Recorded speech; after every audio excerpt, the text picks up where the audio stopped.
Captain, permission to speak freely. You're making a mistake, and it's gonna get people killed. You're about to hand one of the world's most valuable assets over to pirates. I suppose this Navy bird is fixing to understand why. I try not to run my mouth when we're on a mission, but what we're doing here is objectively wrong.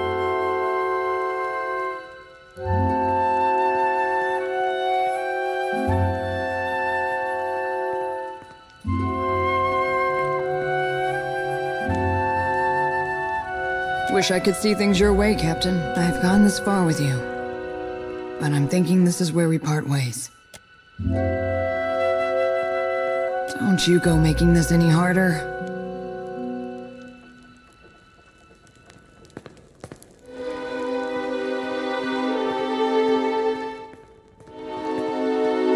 I've given this a lot of thought already. We're no good for each other while we're working at odds. This hurts, but it's better. The Navy doesn't have the strength to sail against you. So I guess this is goodbye. Come on, Ishi.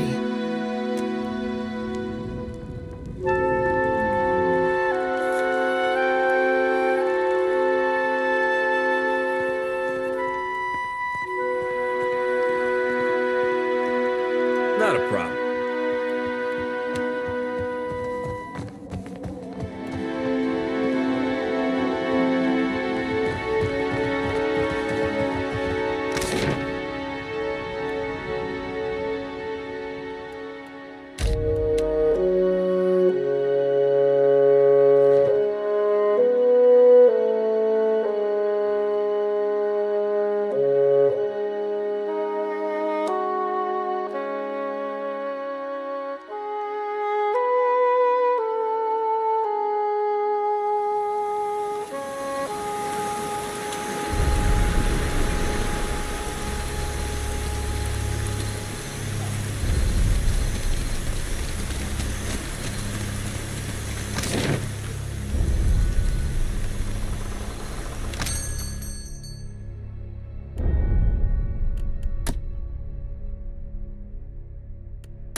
Blessings.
Watcher?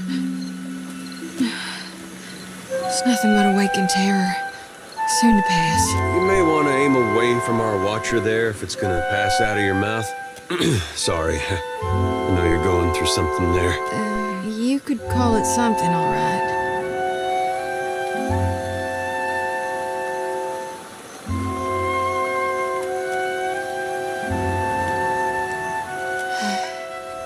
Watcher, don't you see those shambling corpses too?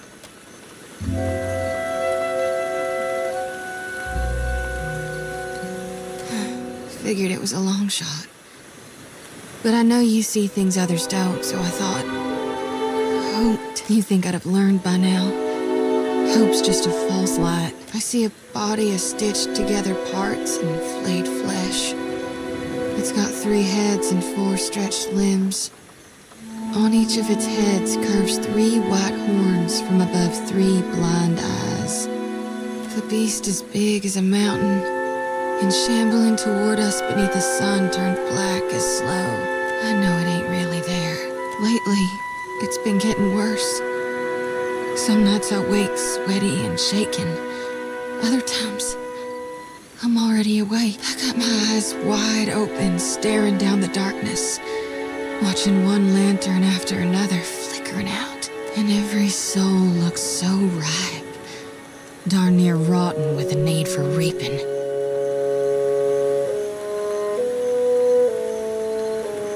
I sure hope you're right, Watcher. 'Cause if you're wrong... No, I know you're right. Gon's chosen me, so until I figure out what's needed of me, I'll do my darndest to help you on your path. We'll figure this out together. I hate that I have to be coddled, Watcher, but I'm carrying more souls than I've ever shepherded before. So, I don't know that it'll work this time, but used to be. When the dreams were riding me hard, I'd cleanse my soul before Gon. If we stop by the temple in Neketaka, I can perform the ritual. Please, I need the relief. It won't take more than a minute under Gon's statue, that's all.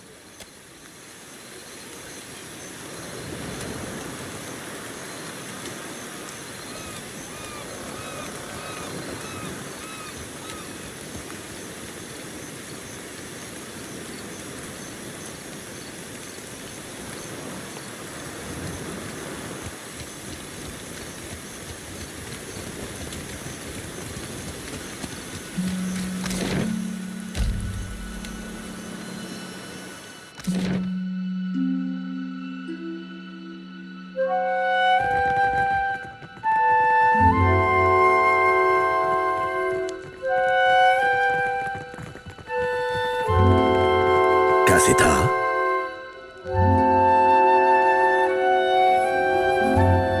Riches and wealth incomparable to what we have had before. When we rule Okaizo, we will thrive. None shall hold the means to threaten us.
That must have hurt.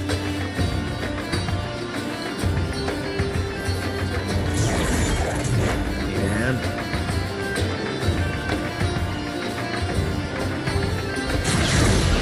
Mode exit on.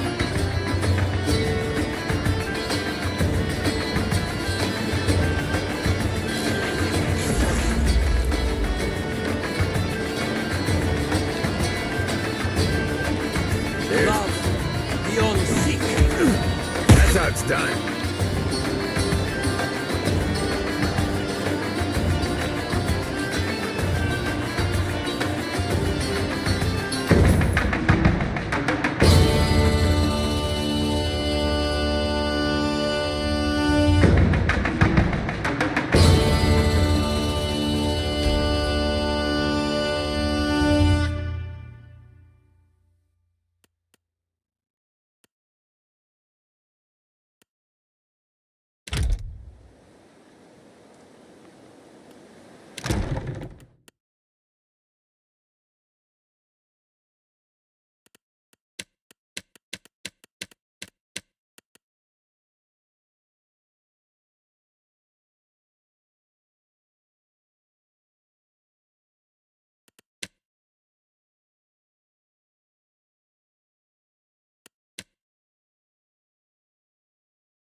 Better run!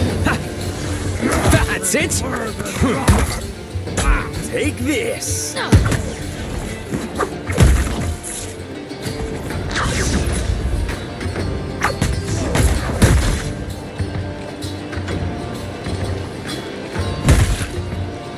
You're mine! Yeah!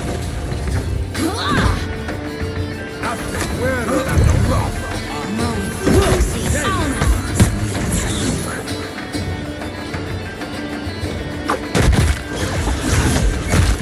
That's it!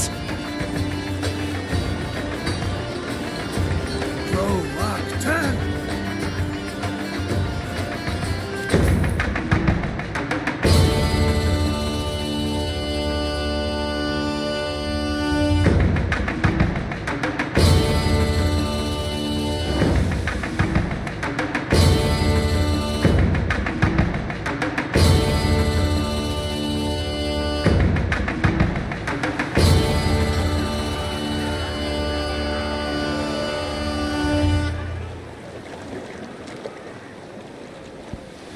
You'd better run!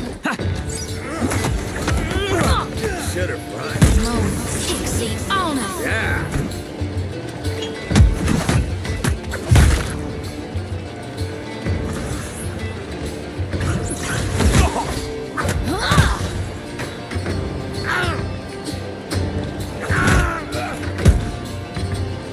Death to our enemies! Say your prayers.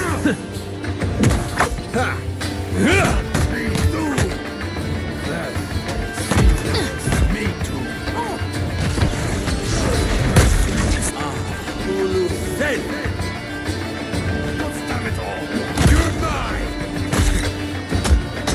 The gods! That was about as useful as a bump on a pickle. Not fear. I don't think so.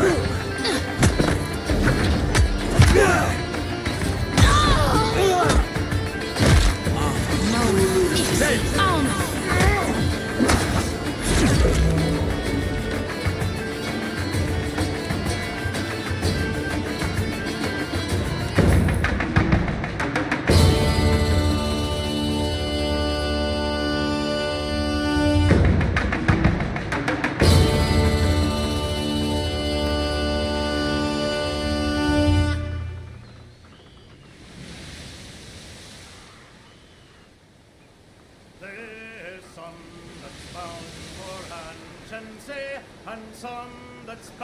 performance. Be away, Melandri, be away.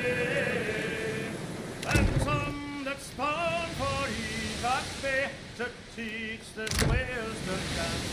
Be away, Melandri boy, we're all bound to go. For the truth, we are awaiting for the turning of the tide. Be away, Melandri, be away. And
Ready when you are.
Honor.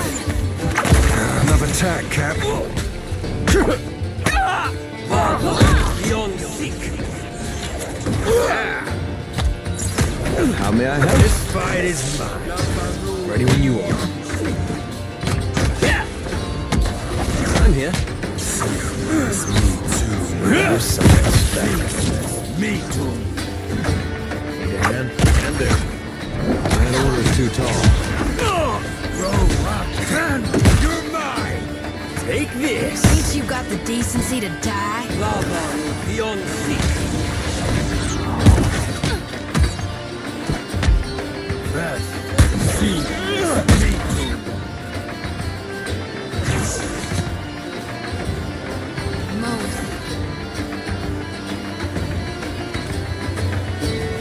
God darn it!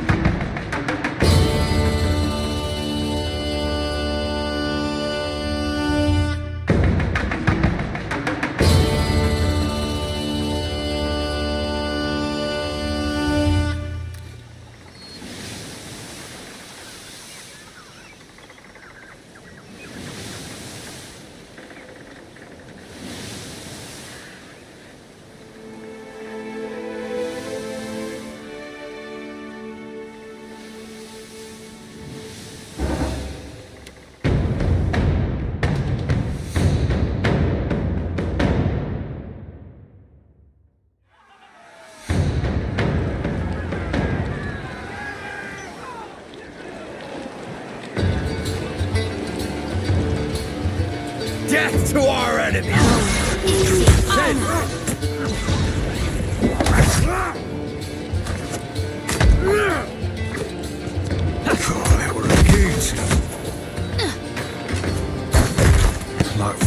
Forget it. Futile.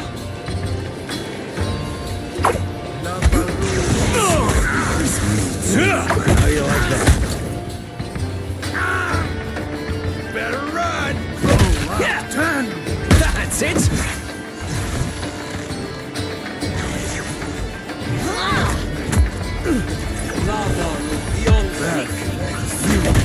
That dog won't hunt. The gods guide me. I shall not fear.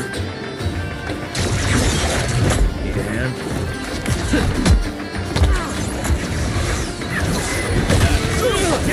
Leave it to me. Quick, toss me something else.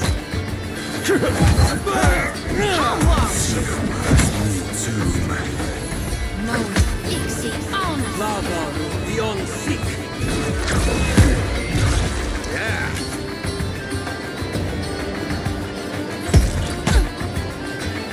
You're mine!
That's not very helpful.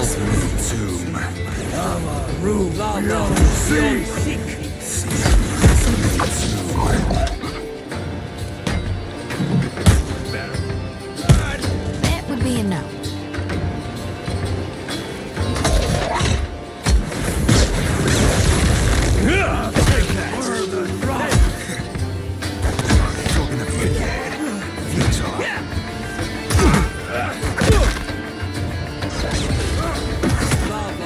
That would be a no. Ixie Ono.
cautiously.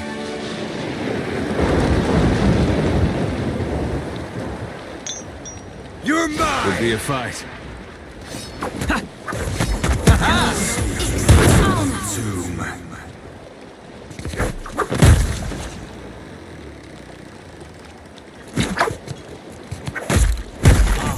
Ulu said Bavaru beyond sick. This is futile! Better run!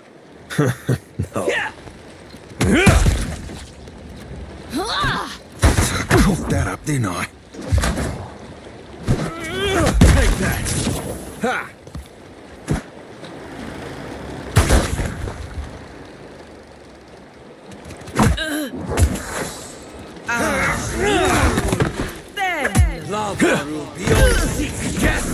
Never you mind that, miss. I'll land the next one. Me too, Mo, Ixie, honor.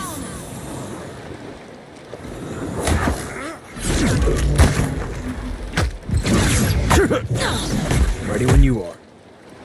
Take this! that up, didn't I? That was about as useful as a bump on a pickle. Hey, watch it with that. Ixie, honor.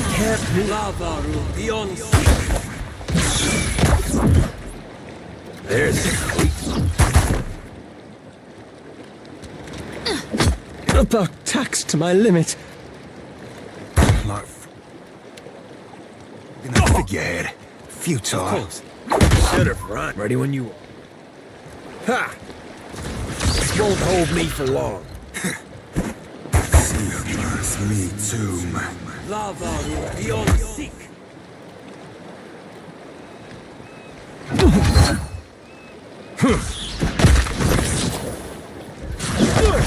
Mo, Ixie, honor. Cooked that up, didn't I? How do you like that?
that's, where would you even stab something like that? What manner of creature is this? I'm not too proud to admit when I'm scared. Terrified, actually. Aye, sure, that. Whatever that be, why not? So alone, never alone. Exokaizo preached.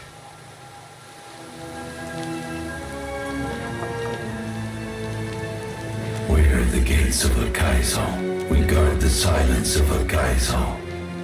You are a disturbance. Aethys has disturbed the bones of Akaizo. The old pacts permit him to pass. But you will go no further. Akaizo is closed. The gates are barred.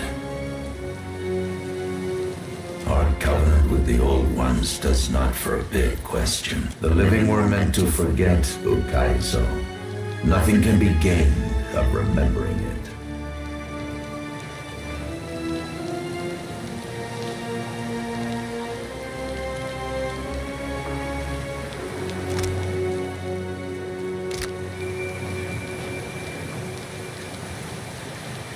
A challenge would be a welcome distraction.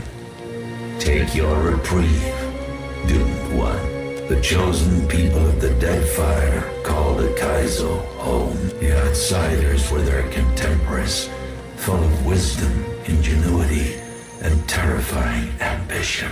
That sure sounds like the Ingwithans. Guess they got around. The outsiders passed from the world. None of them remain. Not all of them passed. We got the one they left behind. The Old Ones and the Outsiders traded, collaborated, learned, and built together. Outsiders augured the doom of the Old Ones. The rift unmade them both. The Outsiders coveted ancient Ukaizo. Its occupation was a hindrance. Machines were built on a foundation of outsider lies. When the machines were nearly done, the outsiders constructed bodies of flesh and bone. Skeletons now. Their remains littering Great Ukaizo. Finally, the outsiders fashioned a guardian to stand vigil over their work. Our bond with the Old Ones compelled us to trust their allies. They offered us a trade, eternal life for eternal service. We were ordered to slam shut the gates of Ukaizo for all time. The outsiders vanished from the world, leaving the Old Ones dumbfounded. Quiet gave way to chaos. Storms battered the seas. The sleeping hearts of mountains awoke with fury. When the last screams of the Old Ones faded, only we remained. None but the green colossus whose every footstep disturbs tranquility. You are the first kith to visit the shores of Lost Ukaizo, and you will be the last. By now, you are rested, and there is little more to tell. May your journey through the wheel be an informed one. You chose death when you set your bearing, traveler. Prepare yourself. That's not very helpful. Well, gladly. No mercy! Do something.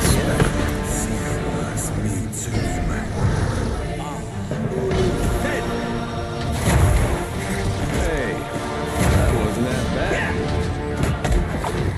You're mine!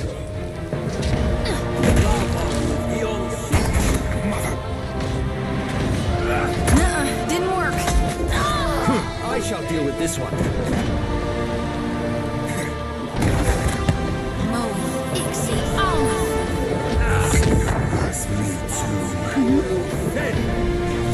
How do you like that? What can I do you for? I'm having some trouble moving through this. Happy to oblige. I like the darkness.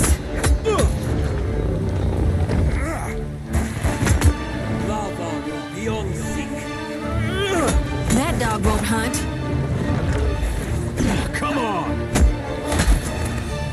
There's a treat.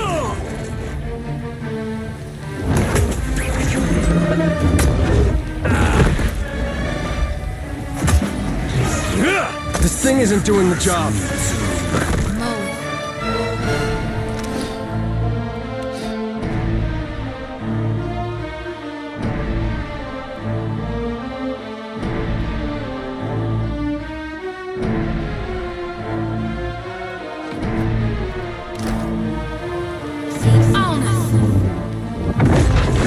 This is futile!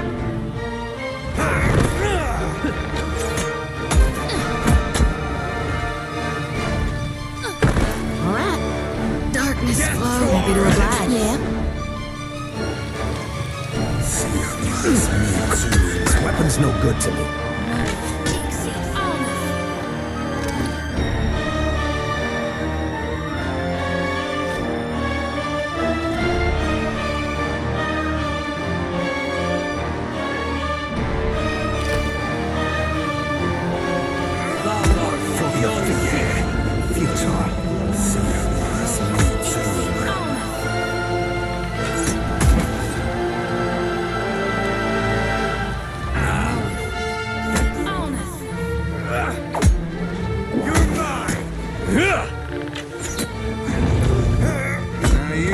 This is futile! Let's try again. Oh, I'd be a rare tick from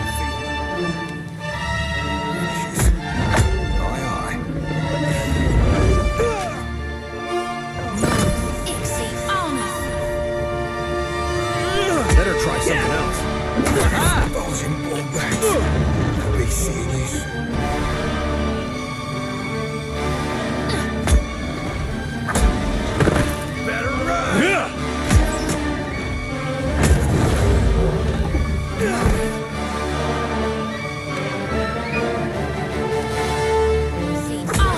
Son of a cur!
Hope you got a way of turning off that storm. Looks unfriendly. Mean-spirited, even.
The machine controlling the storm winds down. The clattering of its machinery settles into a low whir and then, at last, hiccups to a halt. Beyond the tower, the black, roiling clouds of Andra's mortar roll away from the ancient city of Ukaizo, with only a tired sigh of wind to see them off. And on that last breath of wind, comes to you a familiar sound. The ring of a bell. The bell's ringing is soft, not the clangor and torrent you've grown used to. It calls to your soul, and your soul yearns to follow it. Your soul flees from your body and into the beyond, chasing that sound. It leads you at last to Bareth's realm, to that cold platform and room of endless doors. Watcher, your journey nears its conclusion. The pallid night stands before you, her gaunt face impassive.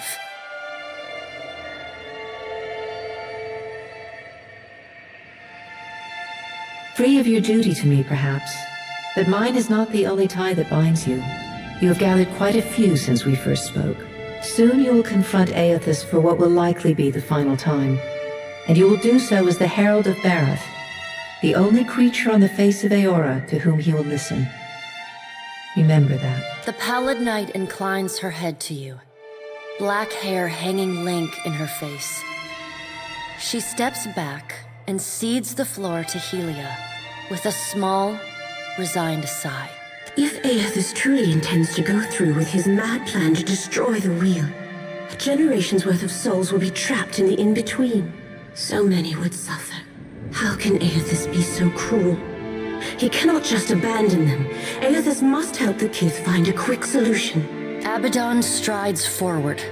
Eothas thrust this crisis on the Kith. They did not bring it upon themselves.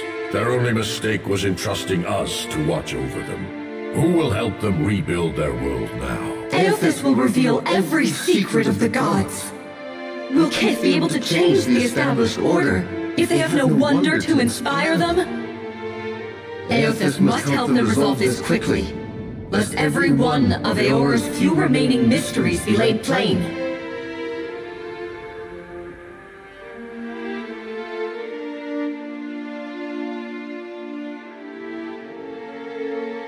With the wheel destroyed, Kith will tear themselves apart.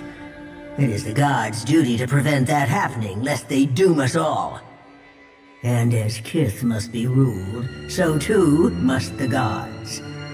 I say that if Aethys is so eager to throw down the mantle of power and step aside, I shall take my rightful place as Queen of the Gods again. Kith are strongest when they follow our lead, and we are strongest when we lead in turn.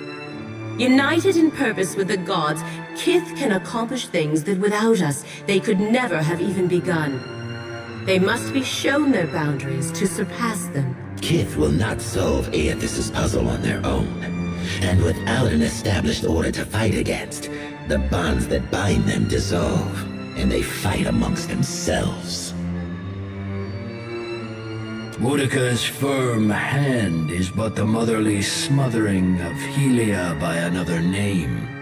Mortals should have no special advantages. Only once Kith have striven to improve themselves through trial will they truly know their measure.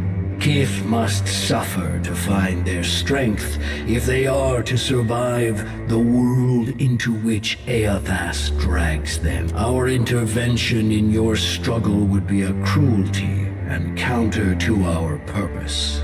He lets his words hang in the air for a moment. Gaze, level with your own. Indeed. Kith must discover for themselves what it is they are worth, and of what it is they are capable. What we do for them, they do not learn for themselves. Trial breeds ingenuity. If our work of generations was not in vain, Kith will succeed in spite of Aethys' actions. I have faith in Kith's ability to meet Aethys' challenge. Do not mistake my words for indifference, Watcher. They are born from a fierce belief in your potential, not a refutation of it.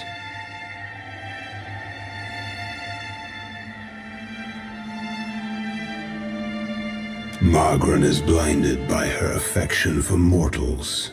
She does not see that entropy is the destiny of all things. If Aethys were wise, he would destroy everything. End life. End reincarnation. End death. Kith have had their chance. It is time to let silence reign. As Rimmergon's words fade, the Pallid Night returns. She no longer towers over you, a giant even among the gods, but meets you at your height.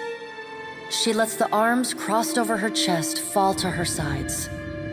She speaks to you openly, plainly, an expression almost like tenderness, turning up the corners of her lips. Well, Watcher, you know where we stand. What do you believe?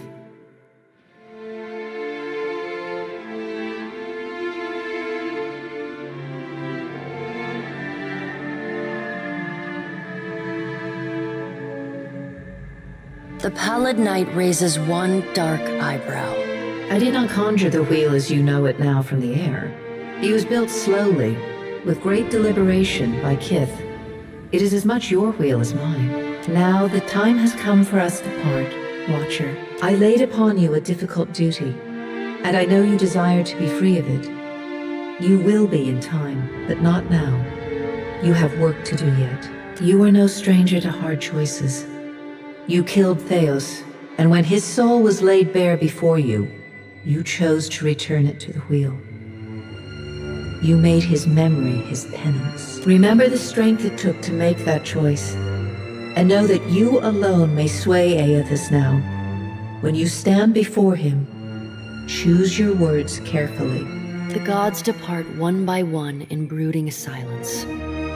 A solitary figure remains perfectly still until the last of her colleagues is out of earshot.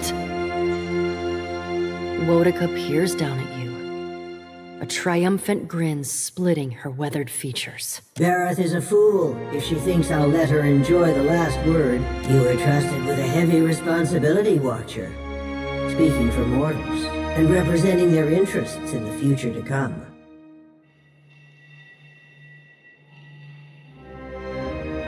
You've reminded me why I never depend on the judgment of others. Never did I imagine the Deadfire, Ukaido, and our greatest achievements falling into the hands of pirates. Ferrante clings to power, but the Principi barely tolerate their centralized leadership. His devious reign cannot last. This is a stinging indictment of the trading companies in the Hawana, who couldn't even protect the Deadfire's most valued asset from a fleet of drunken simpletons. And yet, they have earned your confidence in a gamble that could decide the fate of all mortals. Why is that?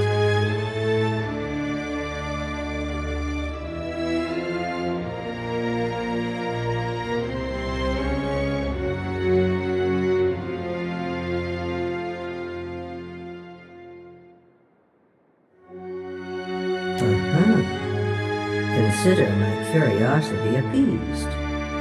For now, in our grandest plans, you are singularly unpredictable, variable. You play a dangerous game by investing your hope in others. Deception and failure are woven into the fabric of mortals. I can safely promise that they will disappoint you before long. Whether you heeded my wisdom or not, everything you've done to get this far has informed our view of mortal kind. I hope you're satisfied with your performance. We've learned much from each other. Nothing could convince me that mortals are equipped to steward their future. Your efforts to prove me wrong were admirable, and my detractors will likely use your example to oppose my rule. Was casting your lot with an undisciplined mob of pirates supposed to change my mind? Don't answer that question. A difficult road lies ahead of me. Your alliances have made proving my argument an uphill battle.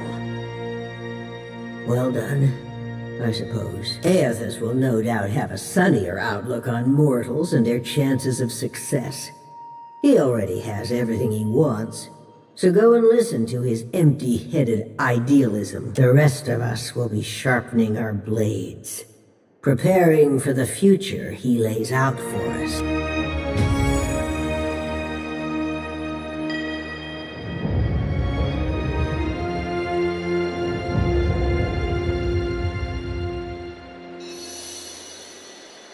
You keep falling asleep on me, I'm gonna have to start walking behind you with a pillow. Oh, by the way, the storm's gone. Also, I think Aethys has ended in the world. It seems we're all still here. God's darnation. My head. And here with me thinking we were right and proper dead this time. We ain't dead, right?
Watcher!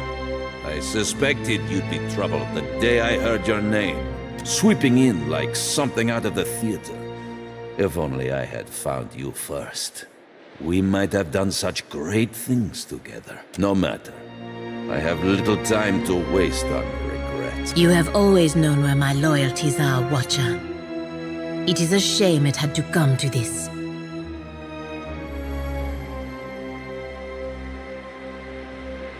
Fuck, even now. But I will put a blade through your heart, Watcher, and sleep all the better for it. Death to our enemies! I don't think I can pull that off. That's it!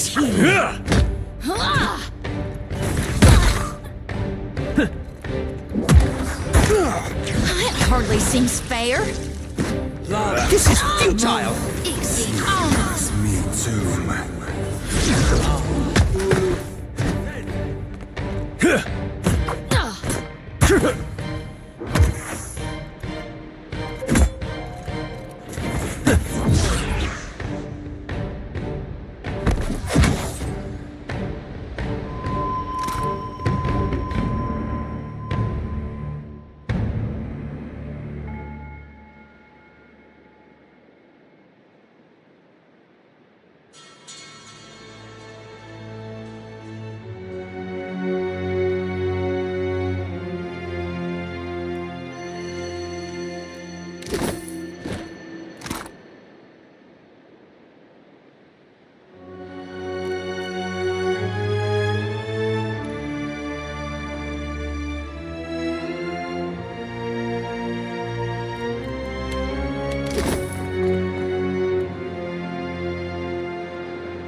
You descend into the ancient winding streets of Ukaizo. Battered by storms for thousands of years, the ruins bear the marks of their role as the lone witnesses of the god's great secret at the center of the city. The houses and boulevards are pierced by great spears of luminous Audra. There are no ashen bodies, no birds, no sign or sound of any life. But with every step, the rhythmic pounding in the distance draws nearer. Soon, you can feel the vibration traveling up your spine. As you approach the center of the city, the weathered architecture gives way to more luminous Audra, piercing the ruins, eventually overtaking them entirely. Cresting the top of a fallen tower, you finally get a clear view of Aethys. He stands, legs astride, next to a great stone monument ringed with 11 cavernous alcoves. All but 3 hold a gargantuan skeleton, bones scrubbed clean by the city's storms. An immense Anguithan machine floats above the monument, suspended by invisible energy emanating from a well of light beneath it. Great brass rings spin around a core of metal and Audra at the machine's center. Periodically, Aethys's massive arms swing back. The movement alone is enough to draw great gusts of wind toward him.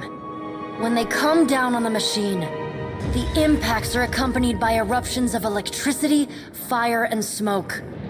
The hundreds of luminous Audra pillars across Ukaizo sympathetically dim in a rippling wave that spreads out from the machine. The only safe route to the god is a steep ascent along a monstrous pillar of luminous Audra, intertwined with fragments of Ukaizo's ruins that it has carried through the centuries. The pillar bends in a long arc, towering above the machine.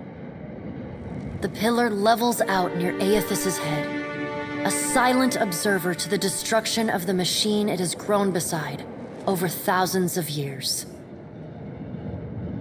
You weave your way along a treacherous, rain-slicked path up the pillar's skyward side. As you arrive at the top, you catch Aethys' attention. Fist pulled back, he pauses to observe you. With the same gentleness he showed at Ashen Maw, he lowers his arm and turns toward you.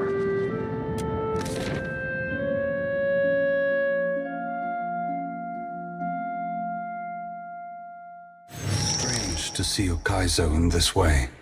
It may be hard to picture, but this city was once full of life. The Huana, yes, but also Kith from many other cultures. Great hanging trees shadowed these boulevards. Gardens sprawled across the open rooftops.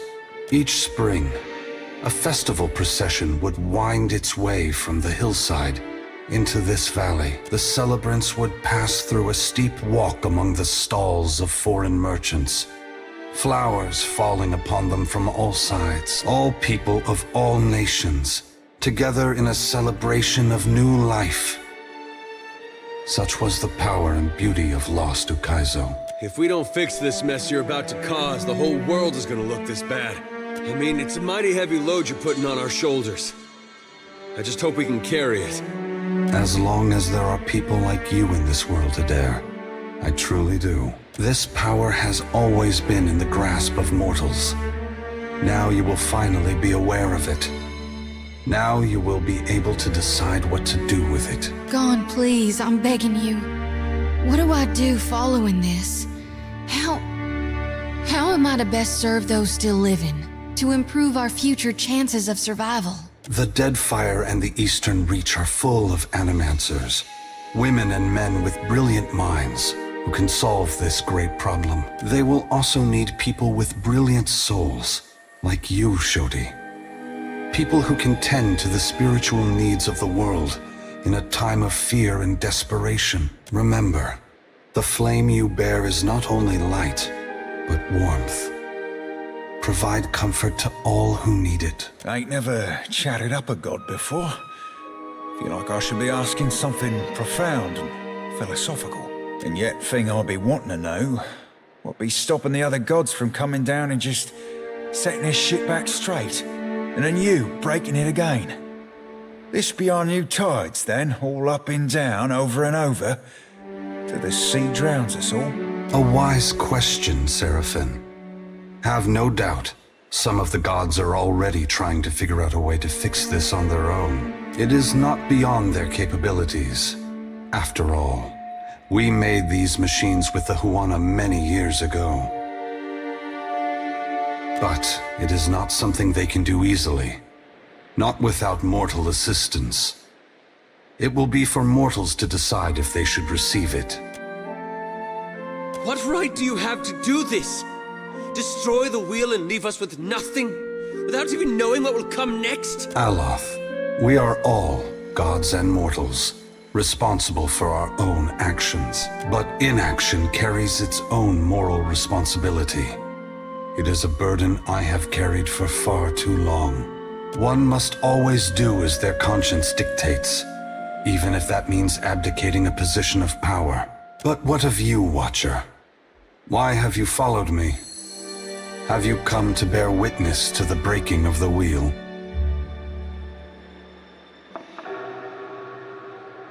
It is pity for mortals that drives me, Watcher. I have felt it in every step I have taken to cross the Deadfire and reach this place. What more would you have me do?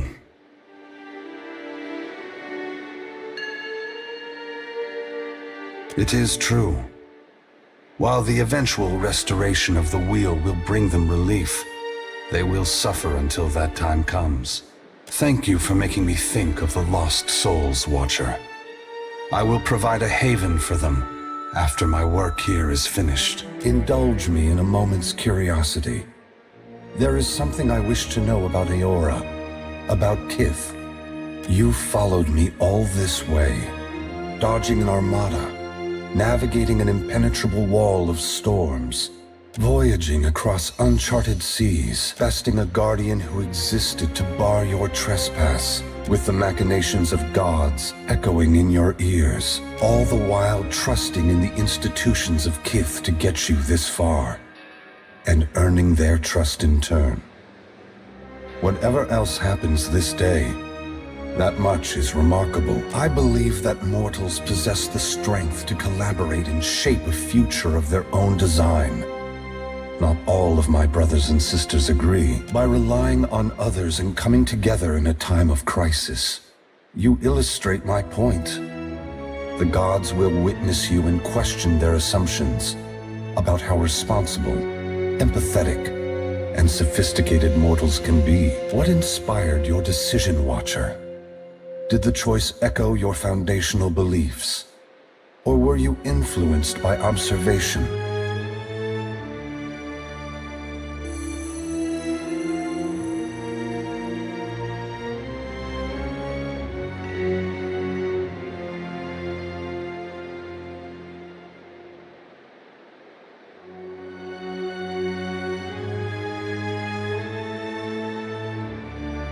Boudica has been especially active since the downfall of her favorite operative. Have you ever considered that she is mentoring his replacement?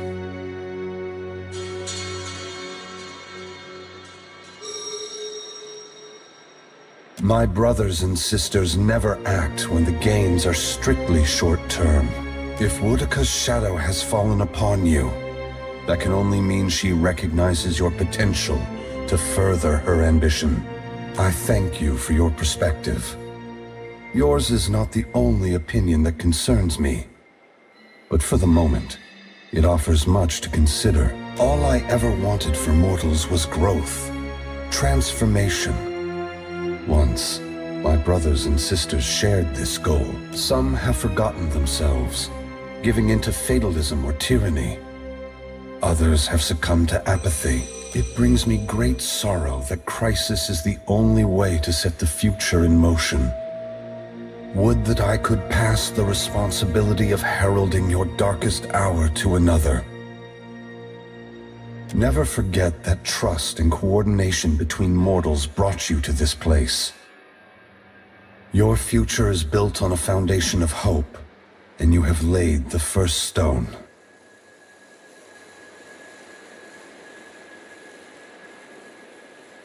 I must attend to my final work now. I cannot delay any longer. You have carried a heavy burden across the Deadfire, Watcher. Before I go, I would rid you of it.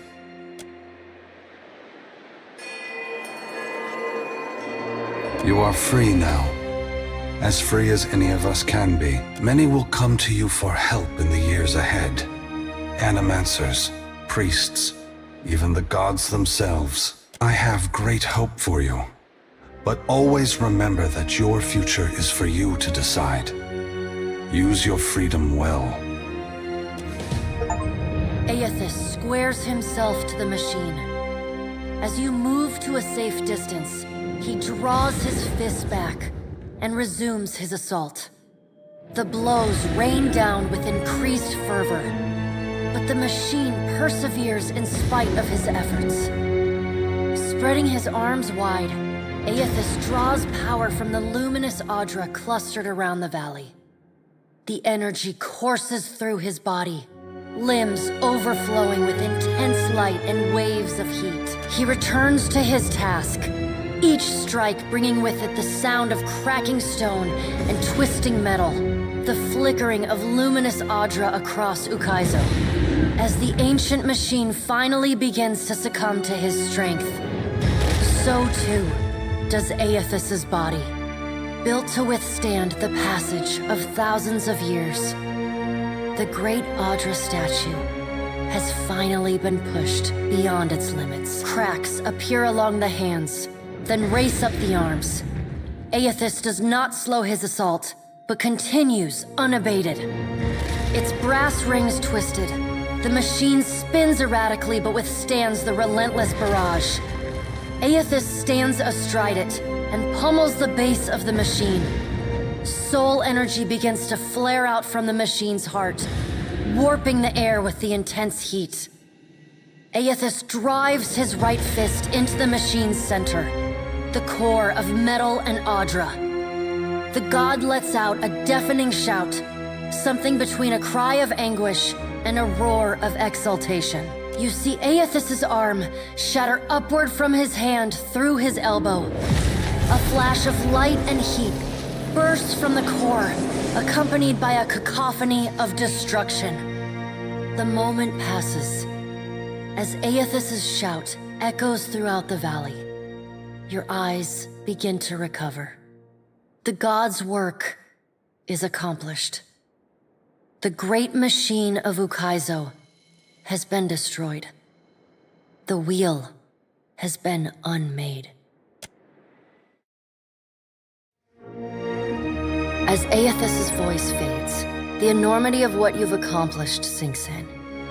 You have confronted a god. You have rediscovered the ancient city where the wheel was forged, and you have seen the wheel shattered. What comes next is uncertain, but already the legend spreads of the Watcher, who survived Andra's mortar and stood toe-to-toe with Aethys. Maras Nua's body finally goes still amidst the rubble of the Angwithan machines, yet it continues to glow. Priests and mystics have strange dreams of an island of eternal dawn at the eye of a storm, a port where the tide never flows out, a roadside tavern whose door leads only inward. As a watcher, you see what these dreamers cannot.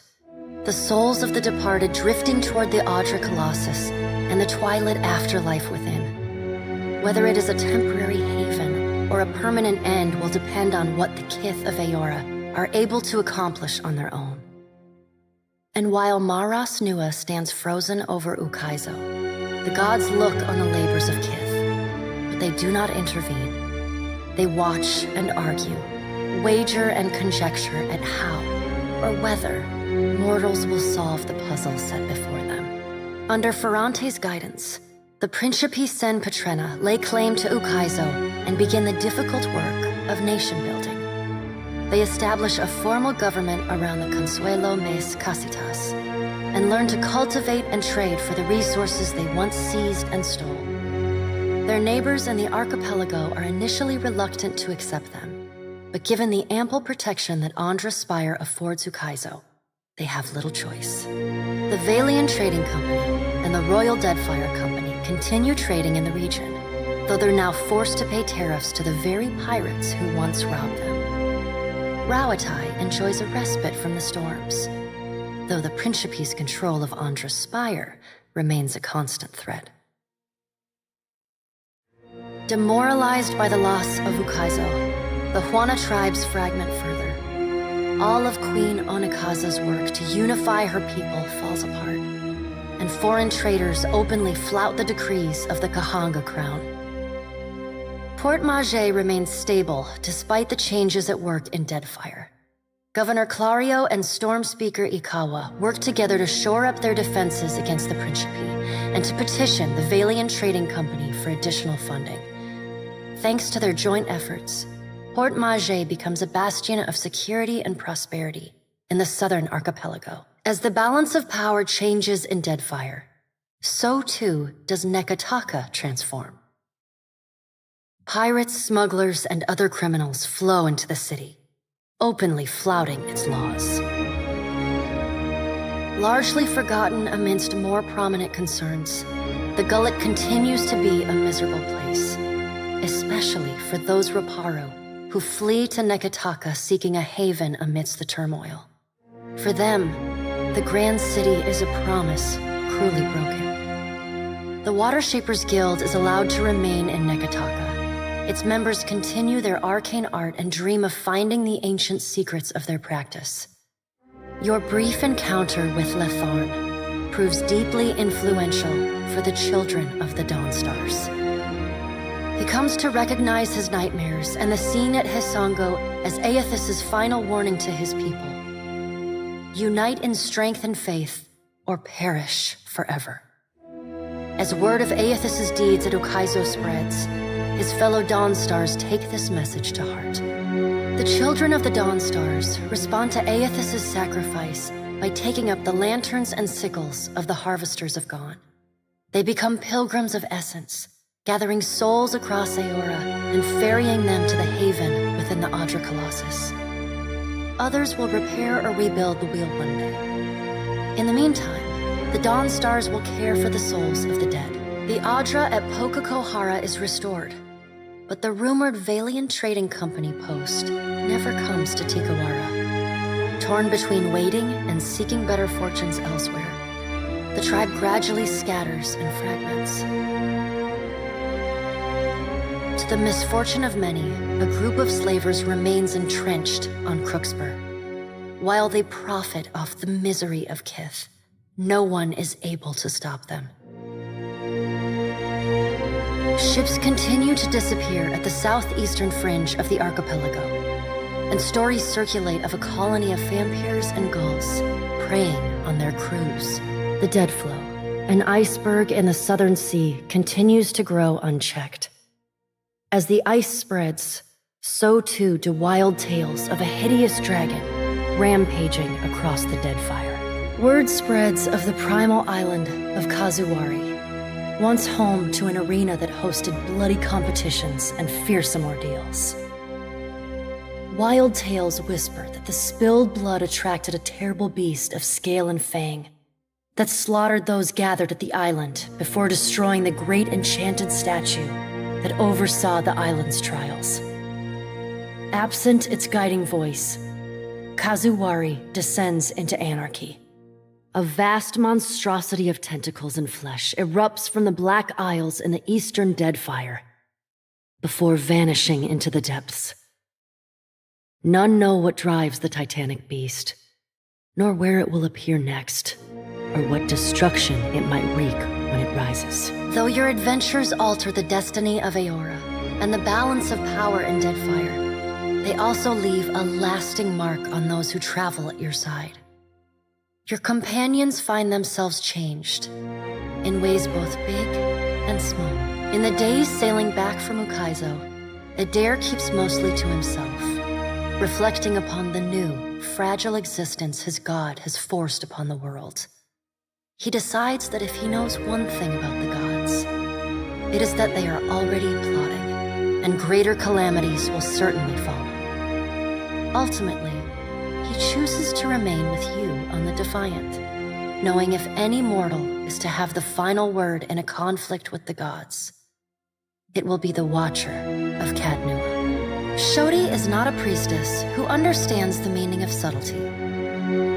As such, she makes her girlish crush on Adair painfully obvious from the moment she first sets eyes on the strapping fighter. Early in your travels, Adair appears discomforted by her persistent flirting. He often grimaces when she sidles up to him, and he takes endless pains to keep their conversations terse and to the point. But after a little smoothing on your part to nudge them in the right direction, Adair makes an effort to view Shodi with an open mind, and Shodi begins teasing the veteran fighter in a more companionable and less amorous manner. After saving each other's hides a couple times and sharing more than a few laughs, the two form an easy, and you suspect, lifelong friendship. Shodi's journey through the Deadfire on your ship is an eye-opening experience for the sheltered farm girl. After many souls harvested, more lives aided, and much adventure had, the priestess declares her intent to rejoin her fellow missionaries at the Temple of Gon in Nekataka. Following a shy grin and an overzealous handshake, Shodi leaves you with an open invitation to visit her anytime. It is some months later when she pens you a missive. Can you hardly believe it? Her chicken scratch handwriting reads. Samhain sailing for distant lands. She's leaving me in charge of the temple. I've been named the High Priestess of Gon. Aloth renews his commitment to destroying the Leaden Key. With the wheel broken, loosening the god's stranglehold on Kith is more urgent than ever. It is a lofty goal, and one he does not expect to finish in his lifetime. But if there's one thing he's learned from the Watcher, it's that a single person can change the world. Seraphon seems little impacted by your journey. Always knew the gods were larger than me, he tells you. on the evening he decides to part from your company. He's too long put aside those he cares most for. He confesses over a bottle of rum, and he's got leagues to sail to make it right. The following morning, he's gone, leaving only a crude stick figure rendering of Aethys, scrawled into the hull to mark his passage. Time away from the Navy gives Maya Rua some perspective on how Rauatai conducted the Deadfire occupation. No sooner does she return to active duty than she voices her frustrations over some of the more underhanded tactics she witnessed and carried out in the name of the homeland. Her voice carries all the way to the Ranganui, who reminds his admirals that battles are won by superior tactics, but war is a battle of precedent, and winning is not always a victory. The people listen. She looks forward to seeing her brother again. So does Ashiza. Your pursuit of Aethys and your journey to Ukaizo signal the end of forces that have shaped the lives of Kith and the course of nations. The cycle of reincarnation has been broken. The storms of Andra's mortar have calmed. Yet each ending promises a new beginning. As the sun rises over Ukaizo, Kith turn their gaze eastward, wondering at what lies beyond, and at the world they will fashion for themselves. As the Watcher of Cadnua and the former Herald of Bareth, you return to your ship and begin the long journey home. You hope for calm weather.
to see Ukaizo in this way. It may be hard to picture. Great each the self as this Gone. They will remember. Ain't never yet. A wise it is, but what more would you have me do?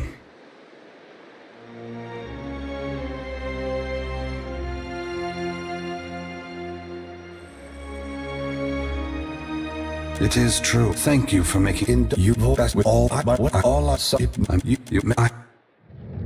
Aethys squares himself to the machine. As you hear it cracks, as Aethys and the your the door of the inch stop your as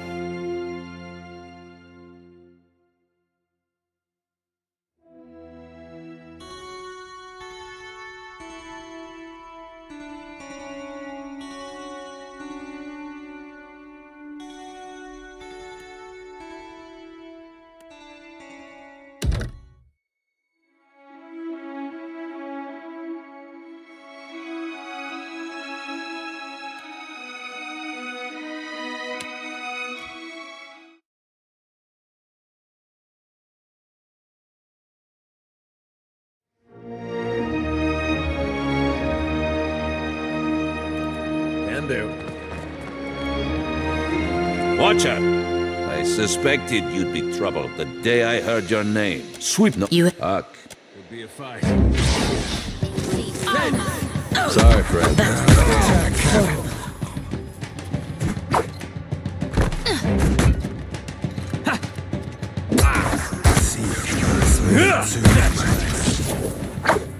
Ha!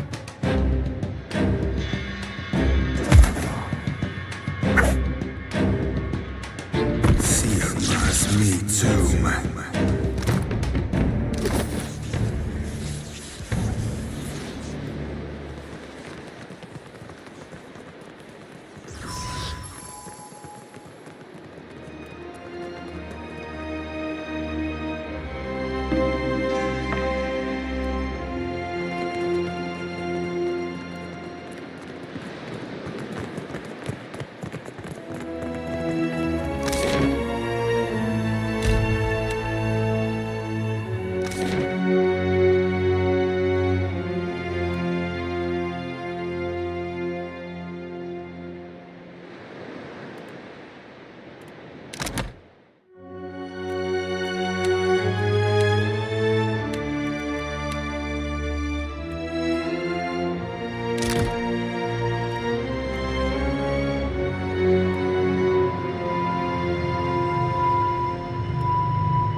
Adair...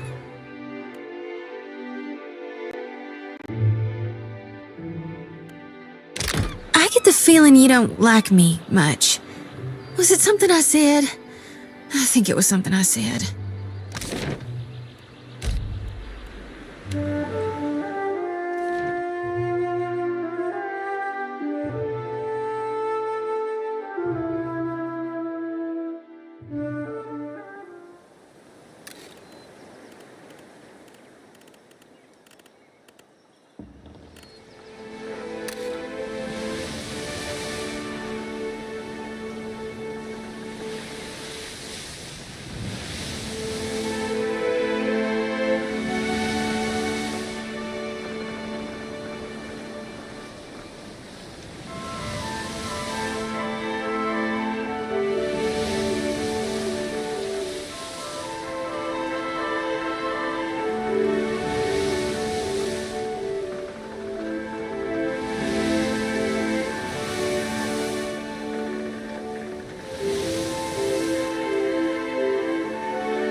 Sorry, friend.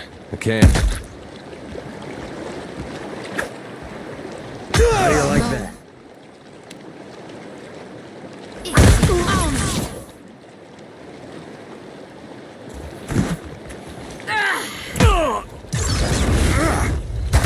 I'll be chopping you, chum. No can do.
The light fades into dim. You stand in a forest glade hung thick with shadows. Tall trees surround you. The shriek of a deer pierces the air before being abruptly silenced. From out of the dark lope a Stelgar and a wolf, followed by a thickly muscled man draped in furs. Galawain.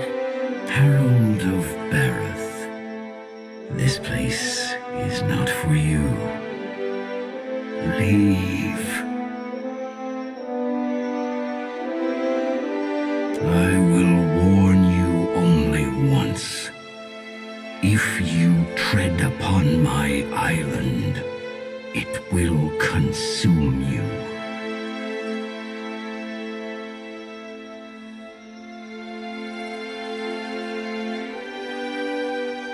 I am not, though Muatu is mine, and I will claim him in time. A glorious beast, and one of the many creatures here that will challenge you, should you refuse to leave.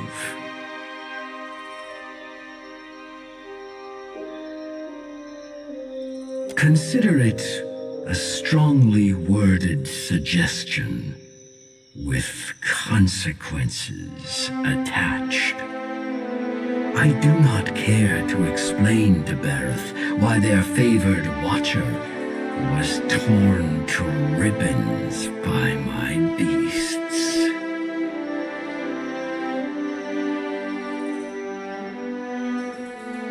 I could, but I will not. The island is a trial. To clear the path of challenge for you would run counter to its purpose, to my purpose.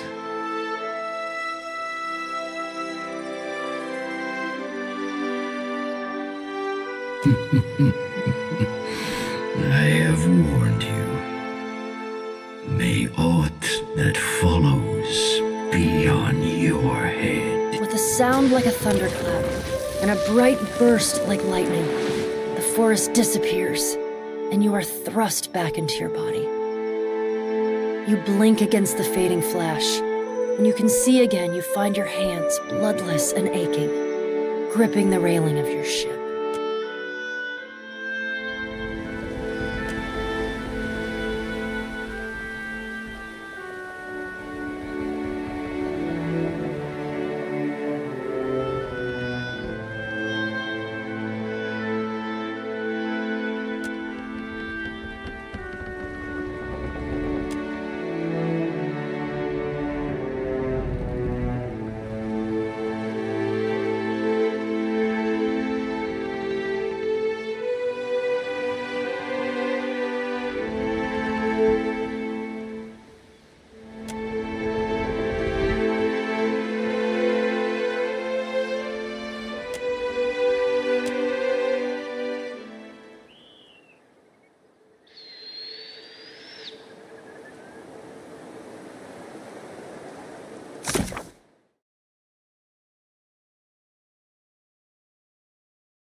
Don't move. Return to your little boat, interloper. You do not belong on Kazawari. Hold off, Hateno! You from the valleys? The Living Lands? Might have seen you shipping out of port a few years back.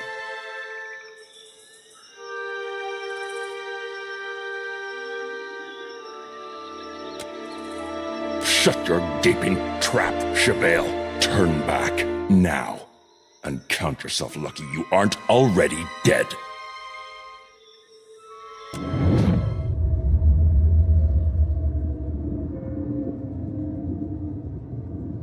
Hateno? God's eyes! Pass them, but watch your back.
Not a problem.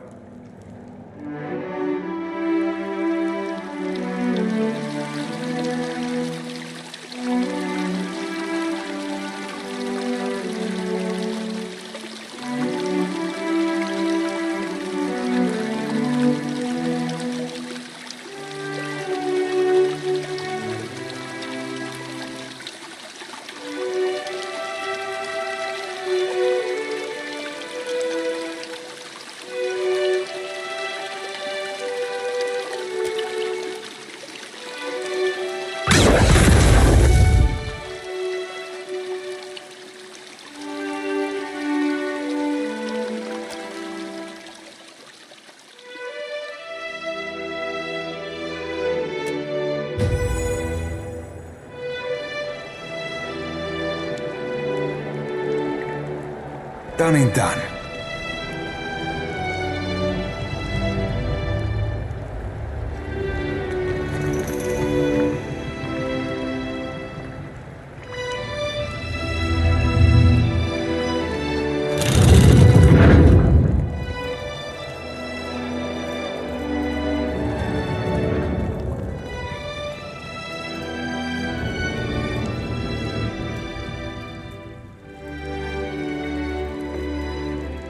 Welcome to the Temple of Tuamawai, Watcher.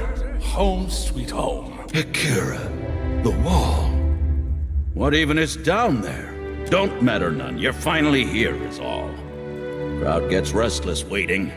You best get out to the pit. Friendly, isn't he? Pit? Go out to pit! Akira, you're in Challenger's chamber, yeah? That makes you Challenger. Beyond that, don't matter none. You having second thoughts about the right? Stop. It's too late. Everyone champs at the bit to see you in action. Look, you're all wobbly in knees in face of death. I understand. But you should have thought of that before you entered Arena.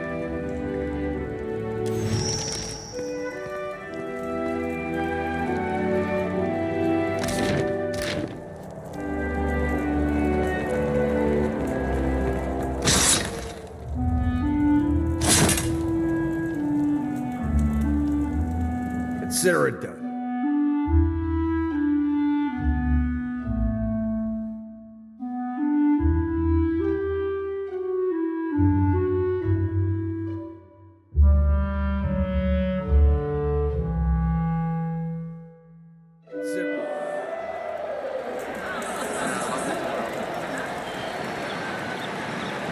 A new challenger joins our eternal hunt. As is tradition, the primal elements shall sort predator from prey. Triumph or perish. There is neither surrender nor retreat.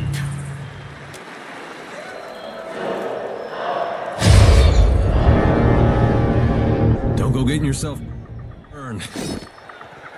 I see trouble. This is me too, man. That's not very helpful.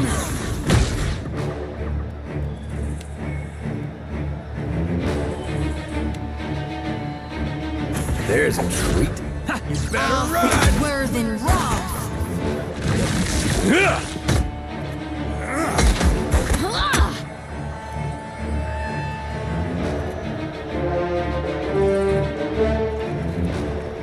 This is futile!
it to me.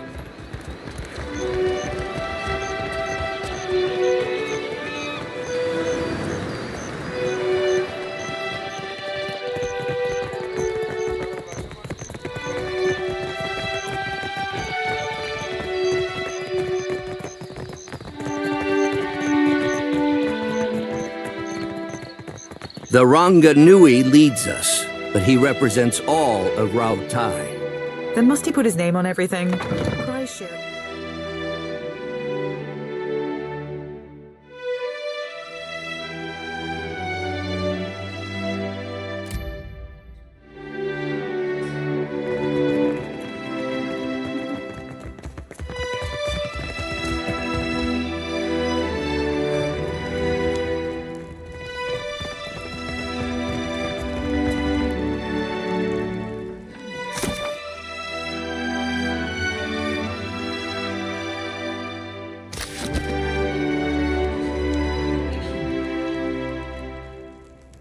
You've chosen your ally. We have no further business to discuss.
Need something?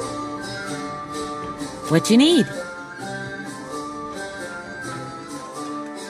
Sure. Berta's cooked up the best grub the gullet has to offer. It's not actual grubs, though. Probably. You're not picky, right? Let me know if you see something that makes your stomach rumble.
Need something?